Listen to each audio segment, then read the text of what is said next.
மூணாவது என்னன்னு பாத்தீங்கன்னா ட்ரீஸுக்கும் மெமரி பவர் இருக்கு அப்படின்னு சொல்றாங்க. அதாவது மெமரி பவர் எப்படின்னா, இப்ப வந்து ஒரு இன்செக்ட் ஒரு ட்ரீல இருக்கிற இலைய வந்து கடிச்சு சாப்பிடுது. நாளைக்கும் அதே மாதிரி ஒரு இன்செக்ட் வருது.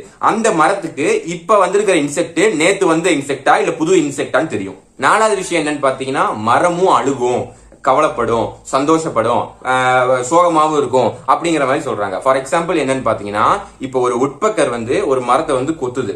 அது கொத்துறனால அந்த மரத்துக்கு வந்து வலி ஏற்படும் அப்படின்னு சொல்றாங்க. இப்ப நமக்கு வந்து பாடியில ஸ்கிராச் பண்ணாவோ இல்ல ஒரு அனிமலுக்கு வந்து இல்ல ஒரு மிருகத்துக்கு வந்து பாடியில கீச்சனாவோ எப்படி வந்து ரத்தம் வருதோ அதே மாதிரி ஒரு மரத்தை உட்பக்கர் வந்து கொத்தும் போது அந்த மரத்துக்கும் வலிக்கும், பிளஸ் வந்து நமக்கு ரத்தம் வர மாதிரி அதுக்கு வந்து வாட்டர் லீக் ஆகும் அப்படின்னு சொல்றாங்க. ஒரு ட்ரீல இருக்கிற இலையை புடுங்கும் போது ஃப்ரூட்டை புடுங்கும் போது அதுக்கு வலிக்கும், மரத்தை வெட்டும் போது மரத்துக்கு வலிக்கும் அப்படிங்கிற மாதிரி சொல்றாங்க.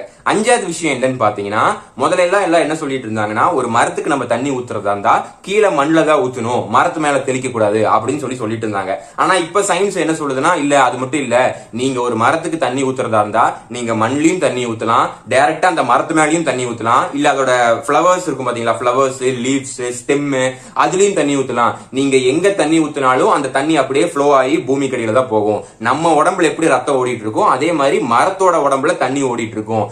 ஆறாவது என்னன்னு பாத்தீங்கன்னா, ஒரு ட்ரீ வந்து அதோட வாட்டர், அதாவது உணவை தேடி நிறைய இடத்துக்கு டிராவல் பண்ணும் அப்படின்னு சொல்றாங்க.